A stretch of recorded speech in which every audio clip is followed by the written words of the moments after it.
Hoy sí, creo que estamos. Cualquier problema me lo dice. Bueno, como les estaba diciendo anteriormente, esta clase de cáncer es muy interesante. Ustedes como estudiantes de medicina deben saber lo básico del cáncer y la genética del cáncer. Obviamente, aunque ustedes no lo crean, la única parte donde hemos tratado de dar genética del cáncer es en bioquímica. De ahí no lo van a ver, lo pueden ver de una forma general, pero las bases de la genética eh, las vamos a ver acá. Por cierto, genética bioquímica, el departamento de bioquímica eh, poco a poco está sufriendo una transformación junto con orgánica y con orgánica y con general para introducir genética, van a ver tal vez obviamente ustedes ya no van a alcanzar ni tal vez ni sus hermanos de primer año, pero se piensa establecer una clase, una materia, perdón, asignatura de genética pura y dura, ¿verdad? Y dejar ya la genética como tal y dejar otra bioquímica metabólica. Bueno, entonces vamos a la genética.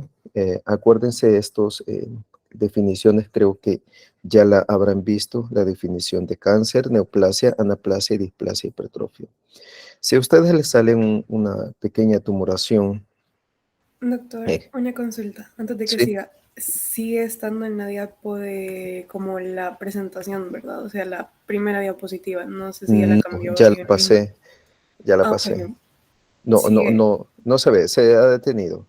Ah, vaya, Ajá. permítame, entonces tenemos el mismo problema, es que no sé qué le pasa a esta computadora. Permítame.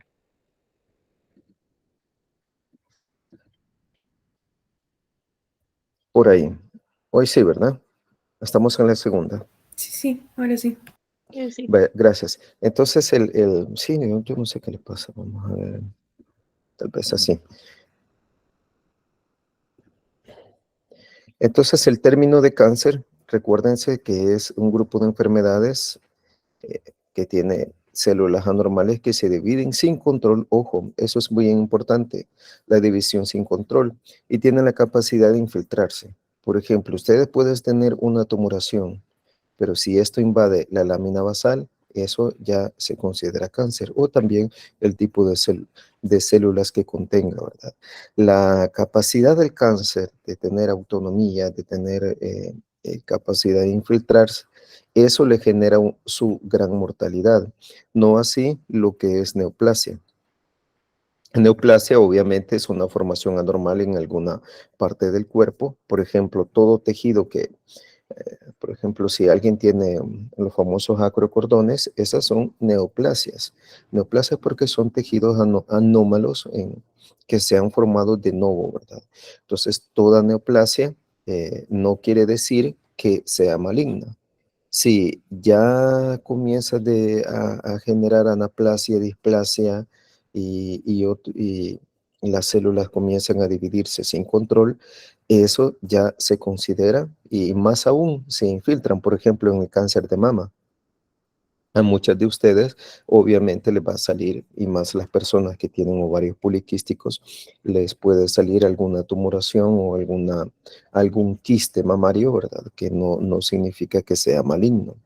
Obviamente, si ya hay una masa que va creciendo, y aún más, si infiltra con bordes irregulares, con células atípicas, eso ya se considera un cáncer, ¿verdad?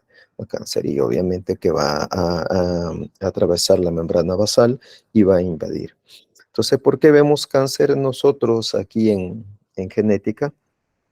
Porque la incidencia de cáncer acá y a nivel mundial es muy grande. Si ven acá, los cánceres un poco más comunes del pulmón, eh, en primer lugar, luego el cáncer colorectal, el estómago, hígado, mama, esófago, páncreas, próstata y leucemia.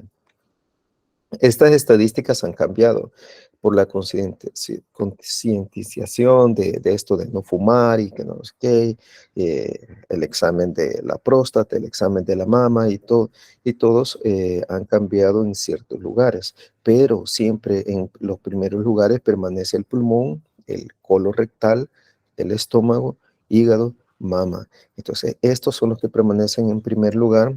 Si los vemos de una forma según la incidencia, según sexo, vamos a encontrar, imagínense esta literatura.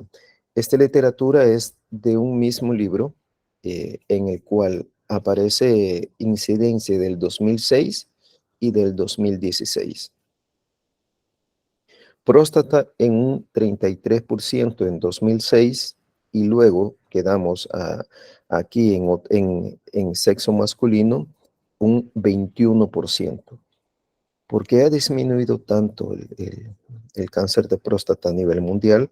Debido al examen, obviamente, que se hacen en las campañas de concientización que se hacen a los hombres, ¿verdad? Del tacto rectal, del examen de la próstata, igual que la mama. Si ustedes ven en mujeres, el cáncer de mama en el 2006 tenía una incidencia del 31% y ya acá veamos, 29%. Entonces, por todas las campañas y todo lo demás que se hace a nivel mundial. Entonces, acá en mujeres, el mama siempre sigue ocupando uno de los primeros lugares, obviamente más la incidencia del cáncer familiar hereditario esporádico del cáncer de mama, ¿verdad? Entonces, cáncer de mama, también está el pulmón siempre en los primeros lugares, obviamente, ¿verdad? Y de otros tipos de cáncer. Esto es según sexo. Si comparamos la mortalidad, vemos que siempre en el sexo masculino, en el 2006, había el pulmón y bronquios un 31%, y ya en el 2016, quiero ver, siempre bajó siempre en primer lugar, pero a un 27%. El de mama, ojo, el de mama en el 2006, 15%, y ha bajado un poco en el 14%. Si ustedes aún más acá ven las campañas de esto ¿se acuerdan de las campañas que acaba de pasar? Y por cierto, estamos en el mes todavía del cáncer de mama, ¿verdad? Entonces, y bien paradójico también porque hacemos mucha campaña y todo eso, pero si ustedes van a los hospitales nacionales, van a ver que no hay un test genético que se les pueda realizar a las mujeres con sospecha de cáncer de mama hereditario. Entonces, es necesario hacer un panel genético para descartar un cáncer de mama hereditario o familiar en las personas, en las mujeres que padezcan este tipo de enfermedad. Entonces, ven cómo van cambiando la mortalidad, cómo van cambiando la incidencia y la mortalidad según los años y según el sexo, ¿verdad? La próstata, por ejemplo, en hombres, la muerte por próstata, veamos, por próstata un 9% en el 2006 y acá veamos, a un 8%, bajó un poco más a un 8%, ¿verdad? Entonces, en el 2016. Entonces, como lo ven, eh, el cáncer, aparte del componente genético, tiene otras características que favorecen su aparición. Por ejemplo, la dieta, el sobrepeso, la obesidad, ese es un factor de incidencia o que favorece el cáncer. Fíjense que bien, esto, aunque ustedes no lo crean, una persona con obesidad tiene mayor incidencia de cáncer y estos estudios lo hicieron, están más que determinados. Por ejemplo, en el grupo de investigación, cuando yo estaba en España, ponían animales, ponían ratas a engordar, pero eso, imagínense, ratas así a engordar y engordar y comenzaban a desarrollar cáncer, pero más de mama y otros tipos de cáncer, ¿verdad? Pero era algo increíble, ¿verdad? Que a pesar de que son unos animales y que tienen algo de homología con nuestra genética, entonces se demostraba, y aún más, ustedes lo pueden ver si hiciéramos estos experimentos en nuestros laboratorios, pueden dejar engordar unas ratas y pueden ver que al final van a desarrollar cáncer, ¿verdad? Entonces el sobrepeso y la obesidad favorecen el desarrollo de cáncer, ¿verdad? De luego hay muchos químicos, hay muchos carcinógenos, bueno, más a las personas que fuman tabaco, las personas que toman más comida con preservantes, con rayos ultravioleta y todo lo más. Por ejemplo, las personas que trabajan en, en esto de radiología, los radiólogos tienen un gran riesgo de padecer mayores incidencias de cáncer, ¿verdad? Si no se protegen adecuadamente. Entonces veamos la característica de una célula. Una célula puede, una célula normal puede sufrir una lesión inducida por un carcinógeno. Entonces, lo que se le llama iniciación o por factores iniciadores. Entonces, una célula y puede llegar a alterar su genoma para crear una célula tumoral. Esta célula tumoral, como se divide sin control, llega a generar clones de célula, las cuales adquieren sus propias alteraciones. En un momento inicial pudo haber tenido, por ejemplo, una mutación en, por ejemplo, en ABL. En ABL, entonces pudo haber tenido una iniciación en ABL y luego estas formó clones de estas mismas células y haber obtenido otro tipo de mutaciones. Entonces, eso se llama clones de la misma o variantes de la misma célula celular, las cuales forman sus propias poblaciones y estas mismas también adquieren nuevas mutaciones. Esto es la heterogeneidad de las variantes de célula tumoral. Eso significa que eh, al final de una, por ejemplo, una persona puede tener inicialmente una mutación en un gen, pero al final va a tener diversas mutaciones que le van a ayudar a la célula tumoral a sobrevivir, a evitar el ataque inmune y a proliferar sin control. Entonces puede ser un tumor monoclonal y al final ser policlonal con diversas mutaciones. Y esa es una de las características de los cánceres más agresivos que podemos tener. Por ejemplo, en el caso de las leucemias y los linfomas. En el caso de los leucemias y linfomas, al principio pueden tener una mutación, pero al final de la enfermedad, cuando se hace el panel de, de genes, se encuentran una diversidad de mutación y por eso a veces ya a un estado más avanzado son resistentes a el tratamiento que se les da, ¿verdad? A la quimioterapia. Eso lo pueden ver, lo van a ver, mejor dicho, cuando pasen en pediatría, en la Fundación Ayúdame a Vivir, por ejemplo, allí van a encontrar muchos niños que, bueno, ahí los clasifican, ¿verdad? Y algunos ven de mal pronóstico y otros que sí ven que son de buen pronóstico, ¿verdad? Y depende del tipo de mutación que tengan. Entonces vemos que una mutación de un gen en una célula normal que puede sufrir, ¿verdad? Esto hace un incremento en la proliferación, luego adquiere una otra mutación, puede ser en otro gen, que le favorezca la invasión, que le favorezca la proliferación, a llegar a una neoplasia temprana. Luego esta neoplasia temprana si no se trata, obviamente, ¿verdad? Va a mutar otro gen hasta progresar y crear diversas alteraciones que pueden ser alteraciones ya sea de estructurales o puntuales. Ojo, bien importante. Una cosa es que ustedes tengan una mutación en la línea germinal y otra cosa es que se tenga mutaciones a nivel somático. Por ejemplo, a ver, ¿qué pasaría si en este momento alguien de ustedes tuviese cáncer de mama? Una de las chicas, por ejemplo. Y si tuviese hijos, ¿verdad? ¿Cuál sería la probabilidad de que sus hijos tuviesen cáncer de mama? Si ustedes, ni sus padres, ni sus abuelos, y ni entre tres generaciones han tenido cáncer de mama. Eso es bien importante. Entonces, ¿fue una mutación somática o fue una mutación en la línea germinal? Si es una mutación en la línea germinal, obviamente va a ser, eh, la probabilidad va a ser más alta que ustedes hereden una mutación. Pero si es una mutación en somática esporádica, obviamente la probabilidad de que ustedes hereden a su descendencia este cáncer va a ser muy baja, ¿verdad?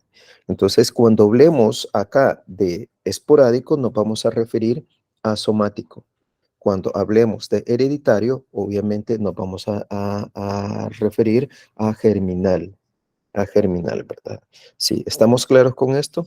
Sí, esto creo que ya lo manejan, ¿verdad? Ustedes, de línea germinal y somático. ¿Sí? Sí, doctor. Vale, perfecto. Vale. Entonces, las células cancerígenas tienen una característica. Las células cancerígenas primero tienen todas estas características. Van a ver en otros libros que dicen que tienen 10 características, pero en resumen son estas. Primero, autosuficiencia en las señales de crecimiento. Por ejemplo, una señal, por ejemplo, el factor epidérmico de crecimiento puede tener una mutación en su receptor y aumentar su proliferación, o pueden tener una mutación en una proteína llamada RAS, de las proteínas RAS, ¿se acuerdan? HRAS, KRAS y todo, y NRAS. Eso hace que esta célula prolifere incontroladamente, ¿verdad? Entonces puede también tener insensibilidad a las señales inhibidoras de crecimiento. Si hay mutación, por ejemplo, en RAS, en las proteínas RAS y más en las monoméricas, entonces estas proteínas no van a ser sensibles a la inhibición o a la retroalimentación que vieron en la clase de bioseñalización. Por lo tanto, van a proliferar incontroladamente, ¿verdad?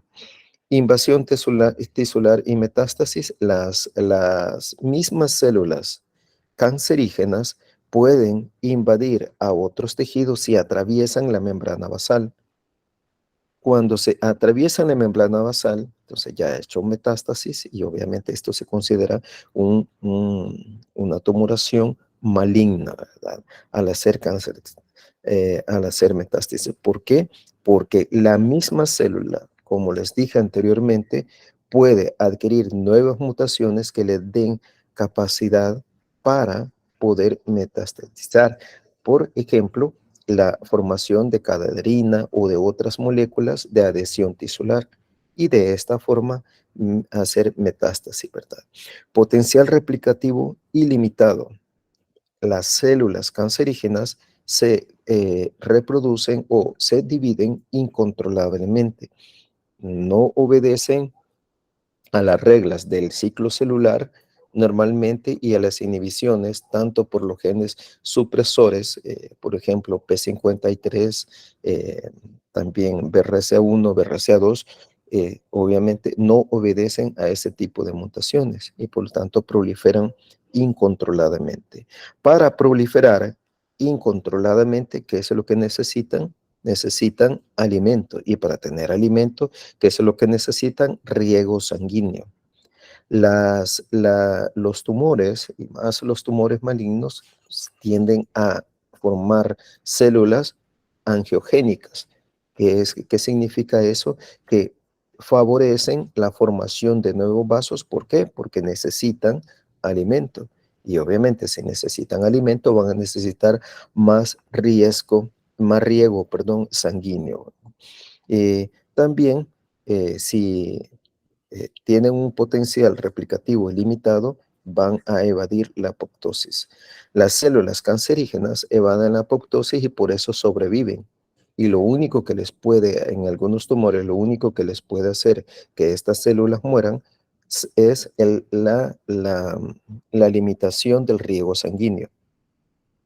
Al proliferar tan rápido y tan rápido y en gran proporción, algunas células pueden quedarse sin riego sanguíneo, ¿verdad? Y pueden llegar a morir, ¿verdad? Eso es lo único. De allí en adelante, las otras células que sobreviven evaden la apoptosis. Eso significa que no son sensibles a las señales apoptóticas, ¿verdad? Entonces, vemos, antes en esta clase se daban los componentes químicos que favorecen a la iniciación, a la promoción y a la progresión del cáncer. Entonces, como vimos que en patología van a haber todos estos químicos, por ejemplo, el benceno, ¿dónde no tenemos el benceno? Lo tenemos como disolventes, como, no sé, en varias partes. Si ustedes ven los productos más estos de impresión, de pinturas y bueno, muchos productos van a ver que contienen benceno. Y esto, si ustedes están en mucho contacto y tienen una predisposición genética a desarrollar el cáncer, ustedes, ¿verdad? Obviamente van a tener un efecto iniciador que les puede promover a la progresión de un cáncer. El asbesto, también el arsénico, berilio, cadmio y otros compuestos que también tienen la capacidad de relacionarse con la iniciación de un cáncer. El radón, ¿se acuerdan del radón? ¿Verdad? Van a haber muchos productos de radón, entonces, y muchos programas que relacionaron al radón con el inicio de cáncer. Entonces, también tenemos aquí a otros tipos de carcinógenos de acción directa, carcinógenos que requieren activación metabólica y otros, entonces, que puede, por ejemplo, en el proceso de de estos componentes químicos, existe una etapa a unos grupos químicos que se le conocen como iniciadores y otros como promotores.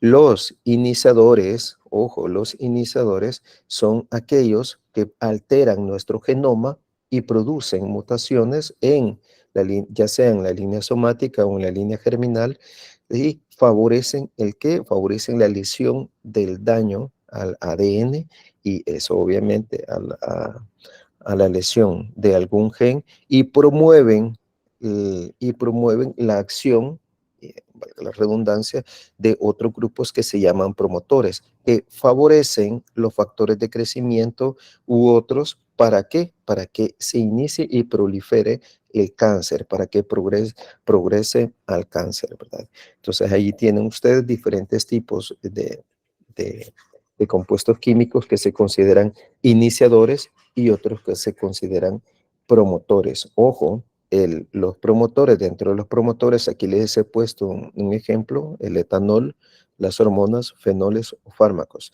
El etanol, el cáncer como tal, es un agente promotor.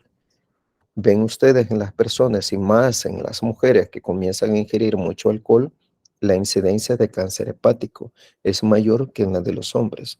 Miren, muchas de las mujeres que toman y más el alcohol, el etanol como tal, tienen una gran incidencia de cáncer.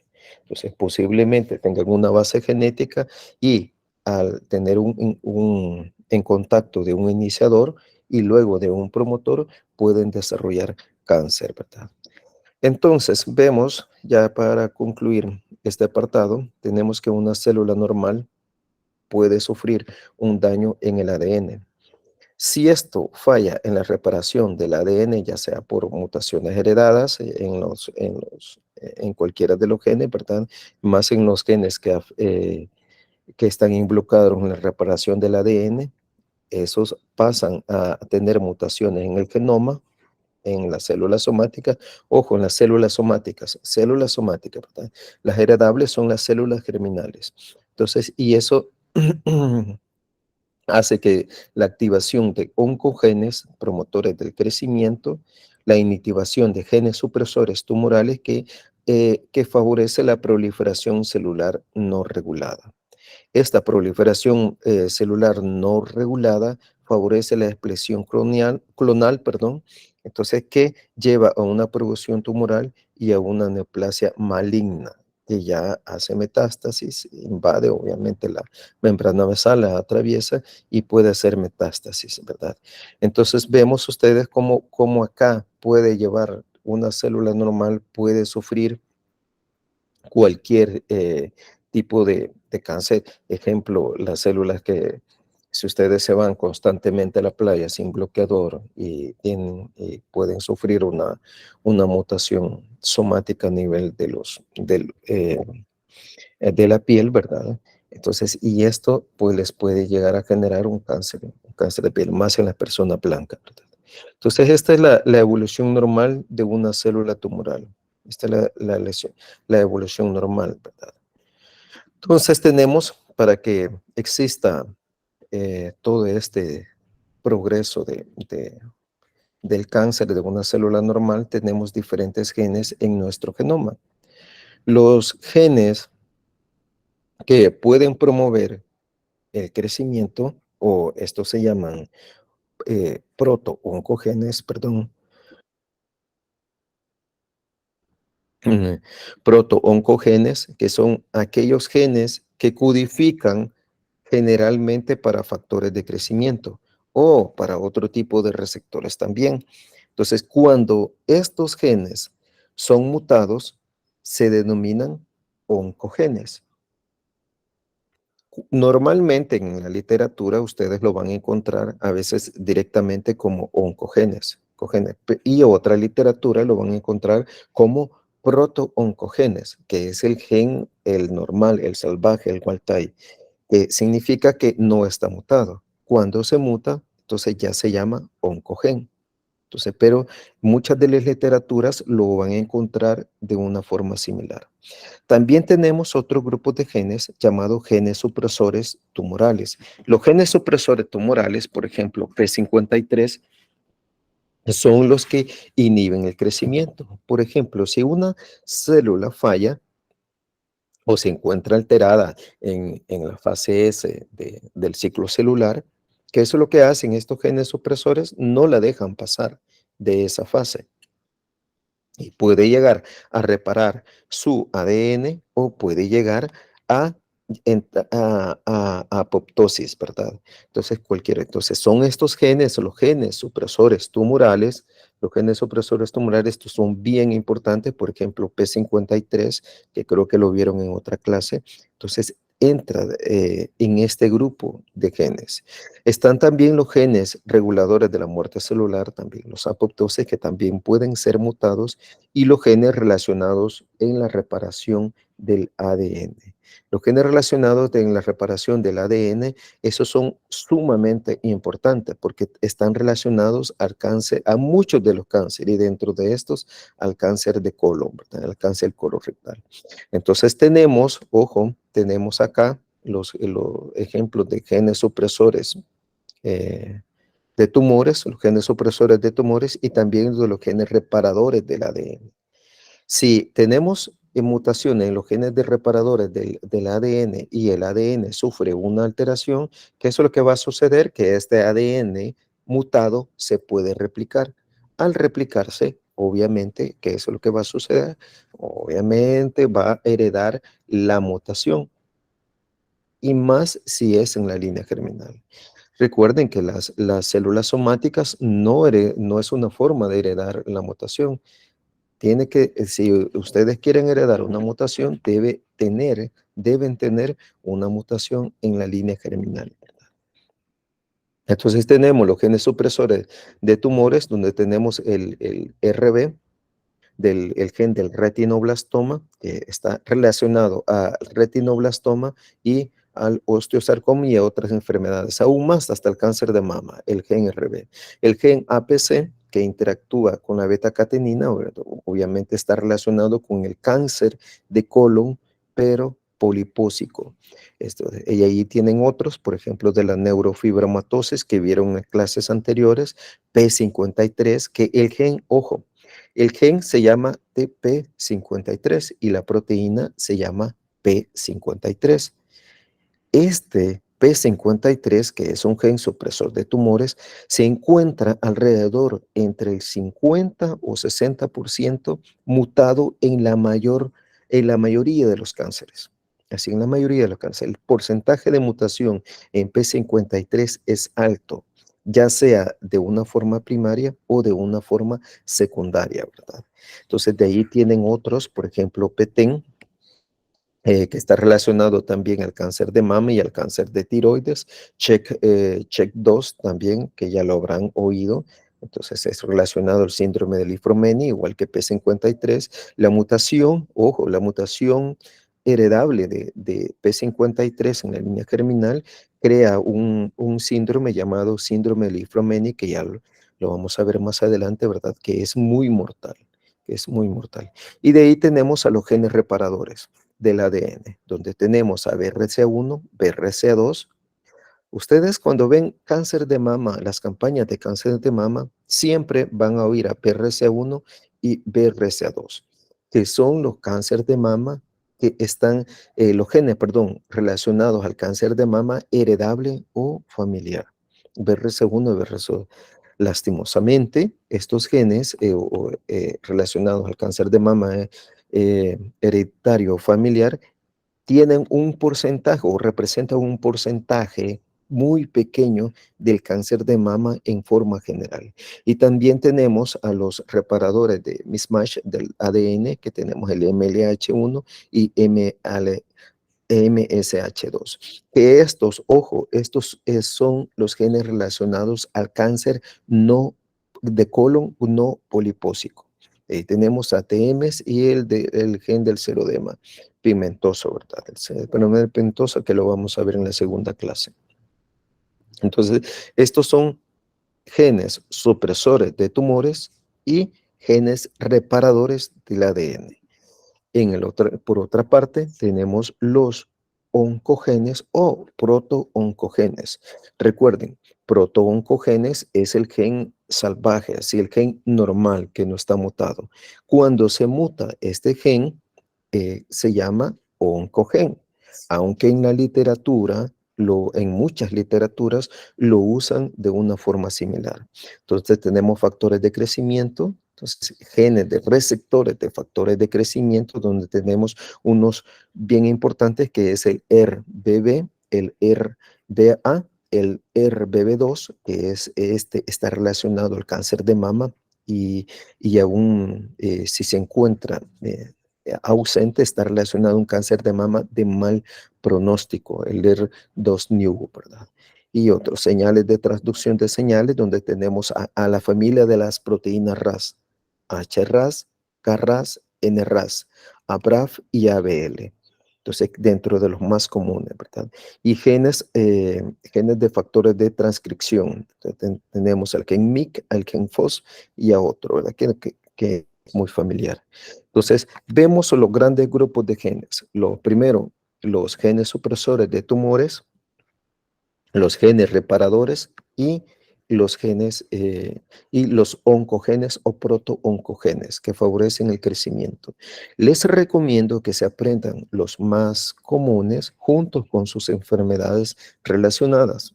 Siempre se los pregunto, ¿verdad? Entonces, esa es mi recomendación para esta diapositiva. Entonces, si estamos viendo estos genes, obviamente tenemos que hablar del ciclo celular, porque estos genes son los que controlan el ciclo celular. El ciclo celular como tal, ustedes pueden ver una célula o se encuentra dividiendo o se encuentra en una fase G0, ¿verdad? Se encuentra prácticamente estática. El ciclo celular pues, lo podemos dividir en una interfase o en una mitosis. El ciclo celular como tal, ya una célula, por ejemplo, veamos, ¿qué tipo de célula se encuentra en división celular constante? A ver, ejemplo. Ejemplo. A ver, muchachos, a ver, denme un ejemplo. No sé si las células somáticas. Pero no todas. Ojo, muy buen punto. Todas las células somáticas, imagínense, yo les pongo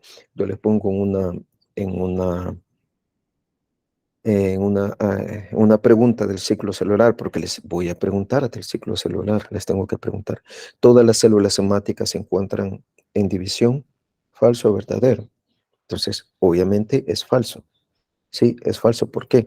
Porque las neuronas son células somáticas y otro tipo de células que no están en constante división, pero sí, por ejemplo, los enterocitos. Los enterocitos, ¿cómo se llaman estos? De la piel. Se me ha ido el nombre. Los melanocitos. Los melanocitos, no, pero hay otro. Bueno, la cuestión de los melanocitos y las células epidérmicas se encuentra en constante división. Entonces, si no, vean ustedes cuando se pasan la mano en la piel, ¿verdad? O al bañarse, a alguno les sale un poco más de exceso de desecho celular, ¿verdad? Entonces, llámese esta tierra, ¿verdad? Junto con la tierra y todo eso se confunde. Pero esta se encuentra... Una duda, perdón que le interrumpa. ¿Y los hepatocitos podrían estar en constante división? Has dicho muy importante, algo muy importante. Podrían, sí, podrían, dependiendo de la lesión, pero generalmente no lo están. Por ejemplo, si tú, un un hígado sano que esté funcionando y no tomas alcohol, no tomas fármacos y no tomas otros, no te daña a los hepatocitos, pero sí te lo puede llegar a dañar. Es una célula somática. Entonces, al dañarse, el hígado puede entrar en división, pero hay un estímulo. Al estimular, y muy buena pregunta, al estimular, al haber estimulado, por ejemplo, un hepatocito puede estar en la fase G0. Sea, haberse estimulado por diversos factores, entonces eso genera la liberación de factores de crecimiento y hace que este hepatocito pueda entrar en la fase de división celular. Entonces, en la fase G1, en la fase S, en la fase G2, y hasta llegar a la mitosis y así proliferar. Este ciclo celular, el punto era llegar a esto, ¿verdad? Son las fases del ciclo celular, biología general, acuérdense. Entonces, son muy sensibles a proteínas y a enzimas. Entonces, llamadas proteínas, unas ciclinas y otras llamadas las enzimas, las CDK, que son sinasas dependientes de ciclinas. Estas son las que regulan todo el ciclo celular, junto con los genes supresores de tumores y otros tipos de inhibidores de estas ciclinas.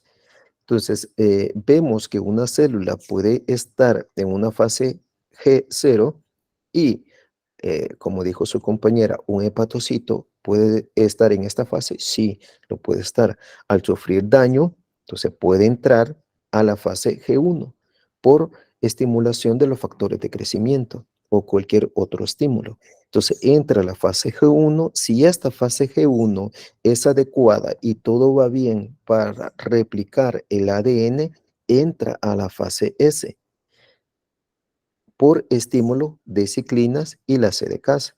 Si esta fase S obviamente se da, quiere decir que el ADN se ha replicado, hay suficientes sustratos y si se ha reparado adecuadamente y se ha replicado el ADN adecuadamente, pasa a la fase G2. En la fase G2 es en la que los cromosomas se ordenan y que todo el material se comienza a replicar, proteínas y todo, se comienza a preparar. ¿Para qué?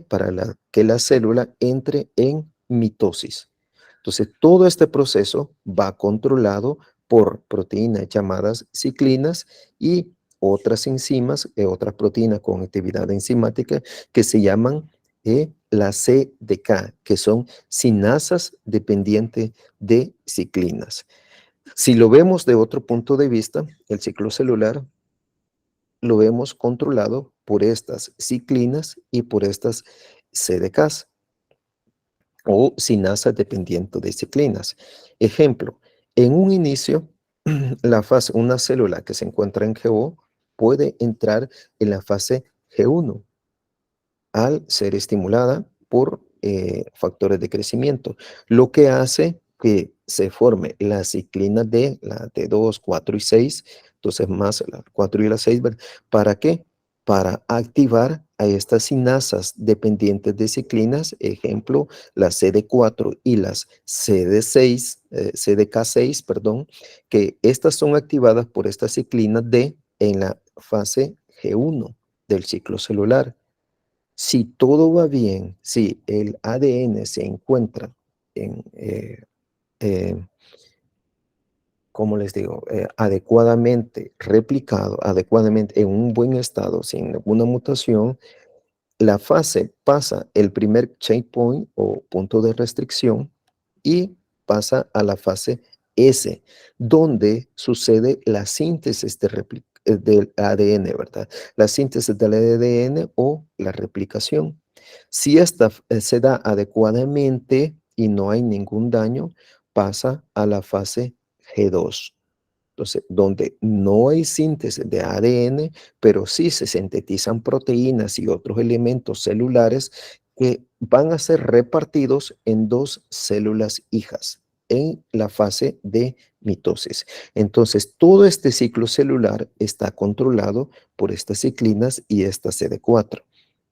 Apréndanse este punto que es bien importante, que el hecho que una célula entre a la fase G1, entonces hace que se forme la ciclina D y la ciclina D activan a la CD4 y a la CDK6, ¿verdad? A la sinasa dependiente de ciclinas 4 y la dependiente de 6. Esto hace que se forme las ciclinas A que activan a la CDK2 en la fase S. En la fase S, y esto lleva también a la posterior formación de las ciclinas A con la CDK1. Cuando estas ya se forman, obviamente aquí ya va como en tobogán, ¿verdad? Ya se va como en tobogán y al final se forma la CDK1 con la ciclina B que favorece el paso del segundo punto de restricción que es de G2 a mitosis. Esto es lo normal, esto es lo normal. Hay un punto de control acá que es favorecido por P53. P53 controla este punto de control que ven acá, aquí entre la fase G1 y la S, y el otro punto de control en la G2 y la mitosis. ¿Cómo lo hace? Directa o indirectamente, a través de otra proteína llamada RB, entonces, o a través de PRC1 y BRCA2. Apréndase, yo les recomiendo que se aprendan bien las ciclinas junto con sus CDK y en las fases que se van formando.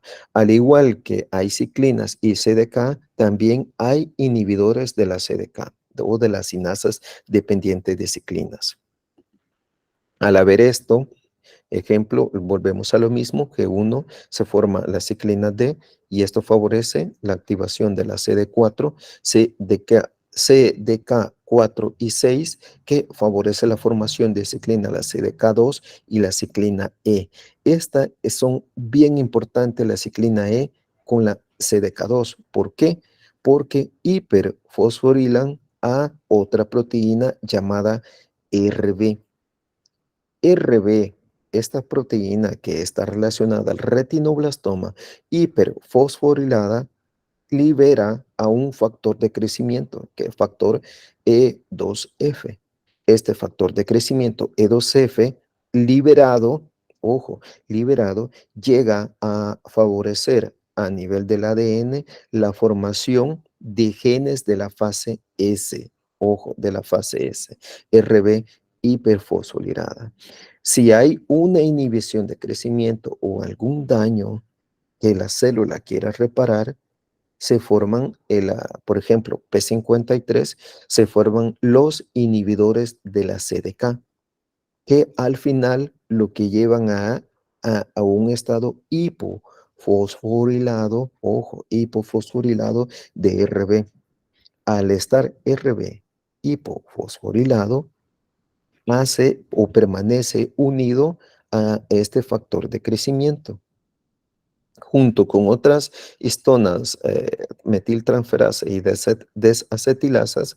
Entonces llegan acá a reclutar otros factores de crecimiento para que no se dé la formación de las ciclinas o no se activen los genes de la fase S y por lo tanto la transcripción se bloquea.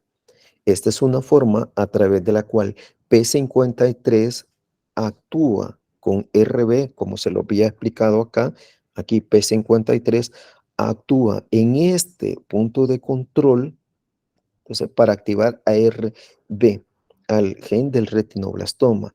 ¿Con qué objetivo? Con detener el ciclo celular si hay daño, entonces, o si hay alguna alteración, entonces, a nivel genético, o si se activa cualquier señal de daño celular. Se detiene el ciclo celular hasta que no sea reparado, o si el daño es muy grande, va a entrar en apoptosis, ¿verdad? Entonces, no sé si me di a explicar esto, con esto, muchachos, porque esto es bien importante, porque más adelante vamos a hablar como si ustedes ya supieran esto. ¿Preguntas con esto, con el ciclo celular? No, todo claro como el agua, vaya. Entonces, este es un experimento, aquí más o menos le escribí algunas cosas ahí. Entonces, este es un experimento en el cual ustedes ven los cromosomas eh, aquí de una forma dispersico, un disperso, sí. Entonces, al agregarle ciclinas y la CDK, estos comienzan a agruparse y comienzan a replicarse, ¿verdad? Y de esta forma se demostró la acción de las ciclinas dependiente de las sinasas, perdón, dependiente de ciclinas y de las famosas ciclinas, ¿verdad? Entonces veamos, ya por último, al igual que hay inhibidores, también apréndanse los inhibidores de las ciclinas, los inhibidores de las ciclinas y los inhibidores de las CDKs, donde está P21, P27, P57, P15, 18, 16 y 19. Ahí se los voy a dejar. Entonces, en vista de eso, vamos a ver siempre una de las teorías que se llama la teoría del doble impacto o de doble hit.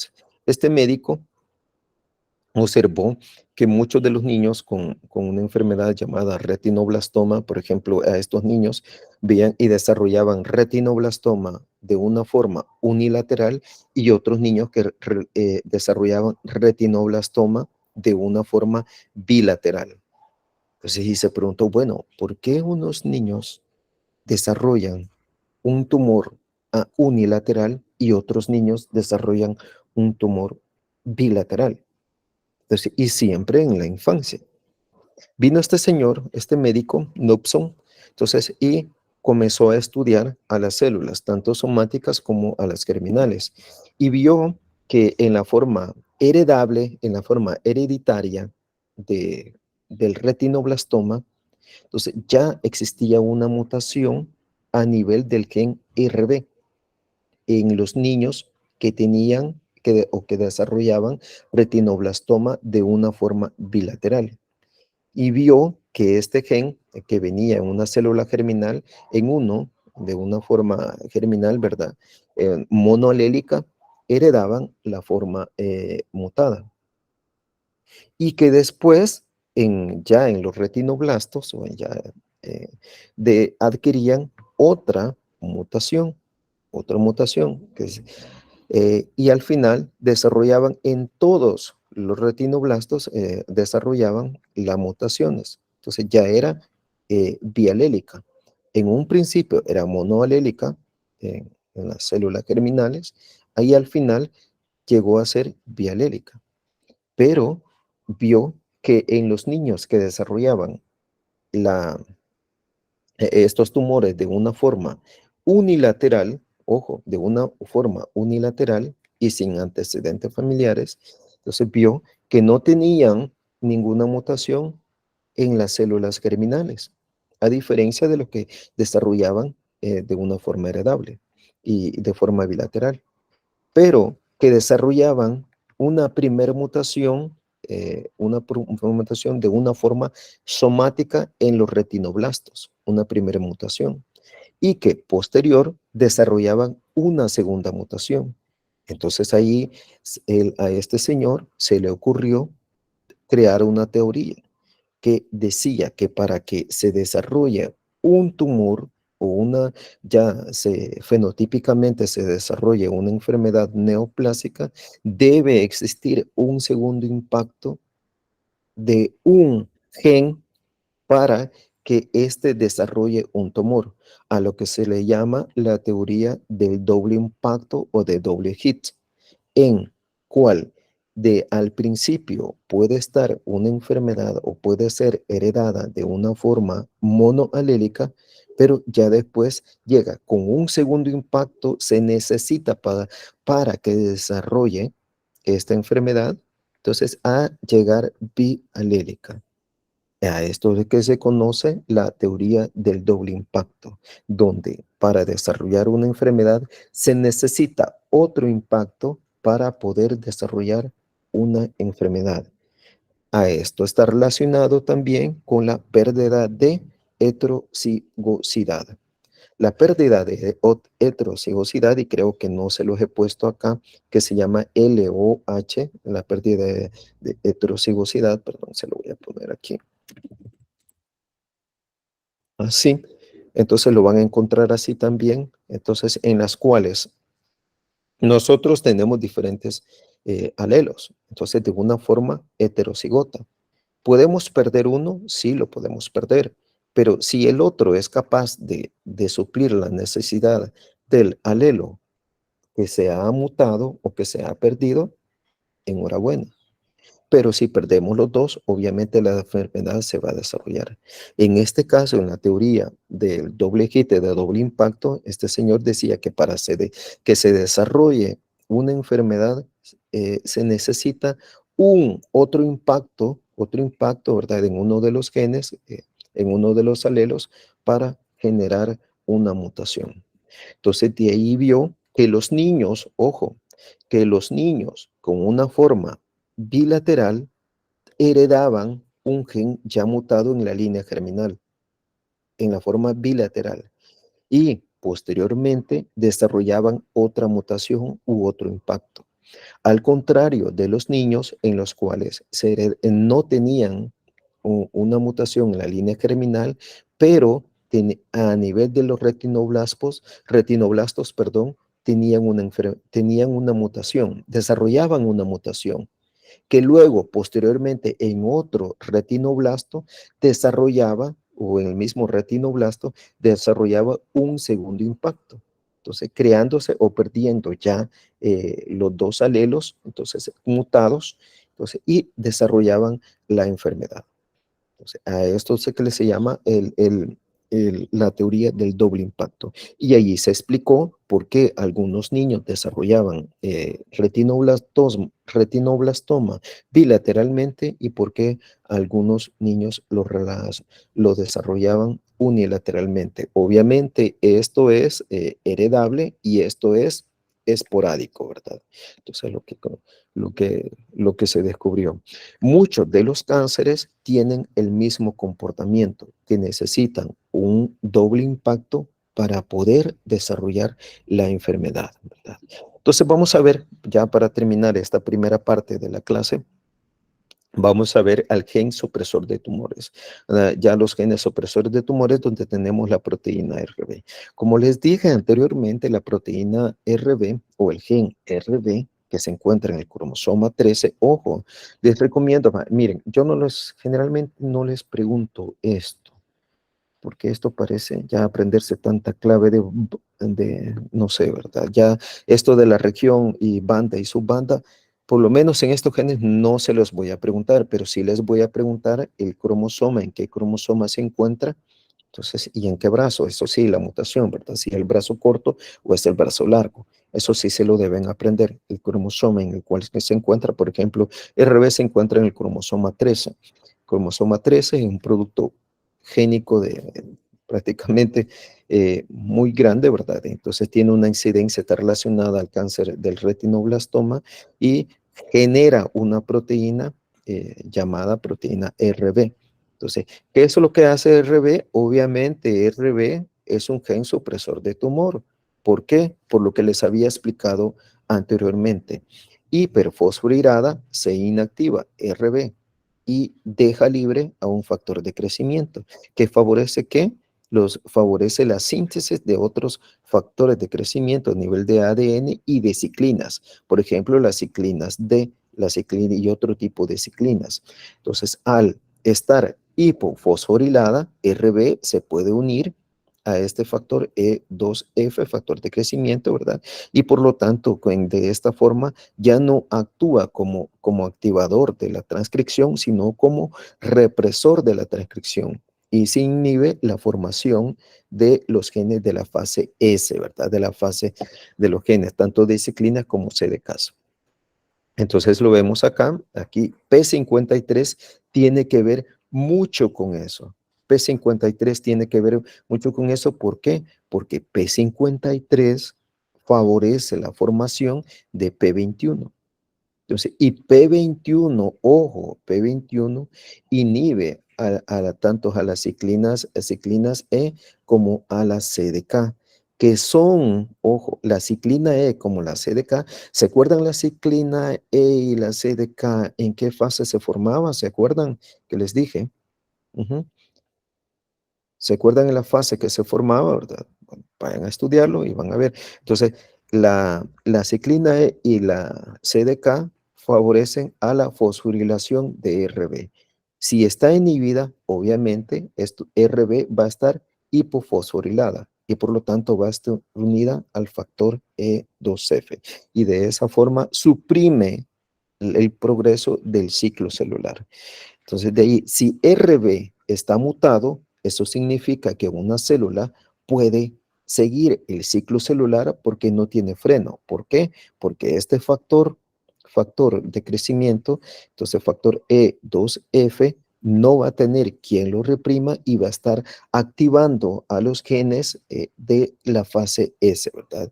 Y por lo tanto, que eso es lo que va a hacer, va a generar un tumor porque las células, los retinoblastos, van a estar en constante división, y constante proliferación, ¿verdad? Entonces, y de ahí el gen RB o del retinoblastoma. Tenemos al gen P53. Quiero ver cuántas me faltan. Uf, no, muchas. Vale, el gen P53. Pero nos vamos a quedar aquí. Esto lo vamos a ver en la segunda clase para que se vayan a descansar. Están en vacaciones. Recuerden, según Nayib Bukele, estamos en vacaciones porque esto es asueto. Entonces, muchachos, nos quedamos acá. Esta sería la primera clase. La segunda clase la vamos a ver con calma el día. ¿Para cuándo quedaron, Cecia? El día viernes, doctor. El viernes, ¿a qué horas? 7:30. Vale, 7:30 el viernes, nos vemos a las 7:30 el viernes, vamos a ver P53, donde vamos a ver a esta chica, vamos a ver a esta chica, Daisy, no sé cómo se pronuncia, ¿verdad? Que es una persona que tuvo una mutación, un caso sonado, si ustedes lo buscan en internet y lo van a ver, de P53. Entonces, y desarrolló todos estos tipos de cáncer, mira. Una gran incidencia de cáncer a todo nivel, a todo nivel. Solo váyanse con esa idea y P53 lo vamos a ver la próxima clase. Recuerden, ojo, las preguntas, para orientarlos en las preguntas, yo les voy, como les dije, les voy a preguntar el P53 en qué ubicación está, cuántos exones tiene, entonces cuánto es su proteína, dónde existe la mayor mutación, o no, sigamos. ¿Tienen tiempo, verdad? Media hora solo para hablar de P53. ¿Tienen tiempo, chicos? Sí, doctor. Vale, vale. Hablemos de P53 entonces. Vale, vean, P53 es el gen supresor de tumores más famoso del mundo mundial. Lo van a oír por aquí y por allá. ¿Por qué? Porque al principio fue estudiado enormemente. ¿Por qué? Porque se quería llegar a descubrir cómo hacer muchos de las gente millonaria, muchos de los millonarios y estos poderosos que tienen facilidad ¿cómo les digo? De costear muchos proyectos de investigación, como hacen en Europa. Hay mucha gente, muchas instituciones que dan dinero, ¿para qué? Para los grupos de investigación y que investiguen lo que les interesa. En este caso, se andaba buscando el gen de la inmortalidad. Y al final se descubrió el gen P53. Imagínense, estamos hablando en este momento de 1979, que se descubrió, 1979. Para el 2000, creo que el 2009, sí, para el 2009 tenía 30 años del descubrimiento de P53. Se le conoce como el guardián del genoma. Es muy, pero muy importante. ¿Por qué? Porque él regula muchas proteínas. Hasta P53 tiene que ver con la glucólisis. P53 tiene que ver con otras proteínas, con RB, activa otras sinasas, es inhibido por MD y otras cosas más. Vaya, P53 se encuentra en el cromosoma 57, perdón, aquí era minúscula. Entonces, se encuentra en el cromosoma 17, a diferencia de RB que se encontraba en el cromosoma 13, ¿verdad? P53 en el cromosoma 17 tiene 2 promotores, 11 exones y genera una proteína de 393 aminoácidos. Esto sí me interesa que se lo aprendan, así con punto y comas. Está relacionado mejor dicho, a qué cáncer no está relacionado P53. Si P53 es parte de el que orquesta el cuidado del ciclo celular, el que suprime los tumores, el que favorece la apoptosis, que le dice a una célula, bueno, si está defectuosa hay que repararla, si esta célula no se repara, bueno, que entre en apoptosis y que se muera, ¿verdad? Que se destruya. Entonces, P53, como ven en esta vía, no se traten de aprenderse esto, no, esto sí no, porque está relacionado que ni yo me lo puedo. Sinceramente, P53 tiene muchas vías que no terminaríamos de estudiarlo. Tendría que hacer todo un ciclo estudiando P53. Lo importante es que P53 está relacionado a muchos tumores. Por ejemplo, al carcinoma adrenocortical, a cáncer de mama. Ojo, el cáncer de mama P53 en el esporádico, ojo, en el esporádico P53 se encuentra frecuentemente mutado. Está relacionado también al carcinoma de células basales, al papiloma, cáncer colorectal. ¿A qué cáncer no está relacionado? Entonces, sí, es su importancia, de ahí ven su importancia. Cuando ustedes quieran estudiar, y esto se los dejo acá. Cuando ustedes quieran estudiar un gen, váyanse, pongan el gen y pongan OMIN, así la página de OMIN, sí, sin H, y van a encontrar toda la información que pueda existir de un gen, porque se está actualizando constantemente. Entonces, este gen P53 que se llama, el gen se llama TP53, aquí, perdón, así. El gen se llama P53, la proteína se llama P53, no se me vayan a confundir.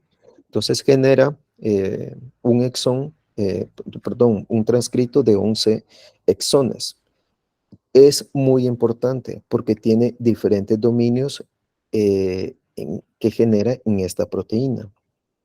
Las mutaciones, aquí ven los dominios de transactivación, el dominio rico en prolina, el dominio de unión al ADN, el dominio de oligomerización y el dominio carboxiterminal. La mayor parte de mutaciones se dan acá, en este dominio de unión a ADN de P53. Ha sido estudiada exhaustivamente, millones de euros y dólares se han invertido y se ha descubierto que la mayor parte de mutaciones existen en este dominio. No así en el dominio de transactivación, que también hay mutaciones, entonces, pero son menores, ¿verdad? Igual que el dominio carboxiterminal. ¿Qué hace P53? Al haber un daño al ADN, o por ejemplo, si ustedes se van al sol, no llevan bloqueador, esto daña las células. Entonces, daña a las células y se disparan dos sinasas, se activan dos sinasas, que son ATM y ATR. ATM activa a otras sinasas, que son CHEK1 y CHEK2. CHEK1 y CHEK2, esta vía sí se la recomiendo que se la aprendan. Entonces, CHEK1 y CHEK2 hiperfosforila a P53, perdón, a P53. Una vez hiperfosforilado, se desliga de MDM2. MDM2 es una forma de regular negativamente a P53 que no se encuentra fosforilado. ATM CHEK1 y CHEK2 hiperfosforilan a P53. Al activarse y al fosforilar a P53, este ya se encuentra activo. Y P53 ya fosforilado puede actuar a través del ADN para favorecer los genes de reparación del ADN. Esa es una forma. Si se hiperfosforila más, entonces P53 activa a otros genes, por ejemplo, ATR. Si ATM lo fosforila y ATR lo vuelve a hiperfosforilar, sus dianas ya cambian y activa a genes de la apoptosis. Esto es bien importante. Una cosa es fosforilar a P53 y otra cosa es hiperfosforilar. Al ser hiperfosforilado, entonces activa ya a genes de la apoptosis. Eso quiere decir que el daño celular ha sido tan grande que se activan muchas sinasas. Entonces, aparte de ATM, se activa ATR y esto lleva a la célula a entrar a apoptosis. Entonces, nosotros vemos acá la regulación de P53. Vaya, P53, aparte de estar relacionado con RB, con la proteína RB, que se los expliqué anteriormente, actúa a nivel genético y aún más, P53 puede inhibir la glucólisis. Por ejemplo, las células cancerígenas necesitan mucha glucosa y mucha energía. Viene P53 y en parte inhibe a ciertas enzimas glucolíticas para que las células cancerígenas no tengan suficiente sustrato para seguir proliferando, pero obviamente es superado, ¿verdad? Entonces, ¿entendieron? P53 unido a MD-M2 es degradado y es una forma de regular. Y aún más, P53 cuando se encuentra fosforilado puede activar la síntesis de MD-M2. ¿Para qué? Para autorregularse el mismo, ¿verdad? Entonces, fosforilado puede y también favorece genes de reparación del ADN, ¿verdad? Genes de reparación del ADN y genes que también detienen al ciclo celular. Ya, y por fosforilado, cuando el daño es mayor, entonces favorece a genes de la apoptosis. Vemos la proteína aquí, o vemos, mejor dicho, a esta de la proteína, entonces con sus diferentes dominios. Como les dije, tenía diferentes dominios, los dominios de transactivación, dominios de unión al ADN, dominios de tetramerización, perdón, y dominio del carboxilo terminal.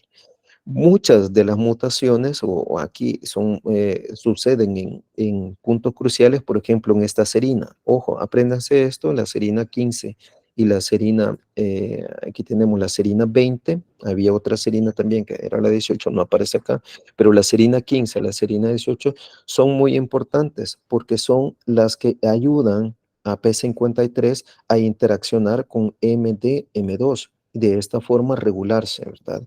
Regularse. P53, al ser fosforilado, recuerden, se activa, ¿verdad? Tiene muchos sitios donde son fosforilados, ¿verdad? Sufre fosforilación, sufre metilación, sufre acetilación y sufre ubiquitinización. Entonces, todas estas reacciones son necesarias para regular a P53. Es una proteína que créanme que, miren, yo soy médico, pero cuando se habla de esto, uno de médico a veces dice, ¿para qué me va a servir esto? Bueno, si ustedes lo trasladan clínicamente, van a ver su importancia. Ejemplo, las mutaciones que un médico debe sospechar o debe enviar en una persona con diferentes tumores, entonces debe ir orientada al conocimiento del tipo de mutaciones. Ven acá los tipos de mutaciones, friendship, NOSEMS, inserciones, ¿verdad? O de splicing, las diferentes que ocurren. La mayor parte, como se los dije anteriormente, ocurren en el dominio de unión al ADN, que lo vemos acá. Estamos hablando de los exones parte del 4 a parte del exón 8, al exón 8. Todas estas mutaciones son comunes en en, en, en el P53, en el gen de P53, ¿verdad? Pero suceden más en el sitio de unión del ADN. Pero ven la gran cantidad de tipos de mutaciones, de la clase de mutaciones que puede sufrir. No solamente que se inserte un nucleótido, no solamente que se quite un nucleótido, no solamente que se inserte un nucleótido y cambie el marco de lectura, entonces, sino que otro tipo de mutaciones, ¿verdad? Otro tipo de mutaciones que suceden en P53 más en el sitio de unión a P53. En este estudio, que lo vemos acá, relacionamos a la proteína, relacionamos también con su número de exones también, ¿verdad? O codones, los números de codones. Entonces ven los tumores en este estudio hicieron estudiaron a diferentes personas con tumores del cerebro, de mama, de pulmón y cáncer colorectal, y vieron que la mayor parte se encontraba de mutaciones, se encontraba en los exones del 175, ven acá el menor, quiero ver cuál sería, 175, al mayor que sería 309, 141, aquí, 141, 281, 239, 293, 216. Eso quiere decir que se encuentran acá, miren, acá en el dominio de unión al ADN va del codón 101 al 301. Entonces, la mayoría de mutaciones se encuentra en este dominio. Y esto está relacionado al tipo de mutación que frecuentemente se desarrolla en casi todos los tejidos. Y ven los tipos de mutación. Son inserciones, a veces son sustituciones o algunas no se detectan o de lesiones también, ¿verdad? Lo que cambia el marco de lectura, los friendships, ¿verdad? Entonces, si vemos las mutaciones de P53 se dividen en 4 tipos. Mutaciones de aminoácido que afectan el contacto directo con el ADN, donde tenemos la arginina 248 y la 273, aquí 88%, ¿verdad? Que se encuentran acá, y la mayor parte son mutaciones tipo missense, ¿verdad? Las mutaciones de aminoácidos que se posicionan otros aminoácidos implicados en el contacto directo con el ADN, mutaciones P53 interactúa con zinc. Entonces, zinc es muy importante, ¿verdad? Así como es importante para la insulina, también es importante para P53. Entonces, hay también mutaciones que afectan a los aminoácidos que interactúan con el zinc, donde tienen una arginina 175. Y mutaciones implicadas en el mantenimiento de la estructura terciaria de la unión al ADN, ¿verdad? La valina 143 y la 157. Entonces, en conclusión, el P53 puede ser mutado en todos, pero en todos sus exones, en todos sus codones, pero preferentemente aquí en el sitio de unión, al ADN, ¿verdad? Vemos acá a esta chica como como se lo mencionaba anteriormente, Darison, que tenía una mutación heredable, ojo, aquí lo ven, una mutación heredable de P53, una gran incidencia, esta es una familia con mutaciones de P53 que ha desarrollado diferentes tumores, cáncer de mama, cáncer gástrico, cáncer de mama. Bueno, esto no tiene, ¿verdad? Aquí se saltó una, ¿verdad? Pero obviamente una pero quizás no la registraron, no tiene contacto con la rama paterna, leiomiosarcoma, ven, un tumor filoides, entonces, y una serie de tumores. ¿Por qué? Por una mutación en P53. Esta mutación es autosómica dominante, entonces, y predispone al desarrollo de diferentes tumores a edades tempranas, para llegar a una penetrancia, ojo, a los 50 años del 93% en mujeres portadoras y 68% en hombres, ¿verdad? Entonces, eso quiere decir que el desarrollo de mutaciones, de tumores, son muy tempranos, ¿verdad? Donde está el cáncer de mama, sarcomas, osteosarcomas, leucemias, adenocarcinoma de pulmón, cáncer de colon, cáncer de páncreas, próstata, que cáncer no se puede desarrollar con P53, ¿verdad? Entonces, esta chica no se le olviden, no se le olvide cómo actúa P53 y cuál es el riesgo que si una persona puede tener P53. Si ustedes hacen un estudio, por ejemplo, con una persona con leucemia, posiblemente tenga mutado P53. Si ustedes hacen un estudio de una mutación con una persona de cáncer de mama, que por cierto es el más frecuente, el cáncer de mama esporádico. Ojo, el cáncer de mama, como lo vamos a ver en la clase siguiente, es el más frecuente, no así el heredable o el familiar, ¿verdad? Entonces van a encontrar a P53 mutado. De ahí la importancia que tiene P53. Una persona que tenga mutado P53, ahí ya como si ya está un poquito así ya de mal pronóstico, ¿verdad? ¿Por qué? Porque tiene una gran predisposición a desarrollar tumores, ¿verdad? Y más si es heredable, por ejemplo, en este caso. Bueno, nos vamos a quedar acá. La próxima clase vamos a ver cáncer de colon y luego vamos a ver el colon, cáncer de colon polipósico. Recuerden, cáncer de colon polipósico hay dos tipos.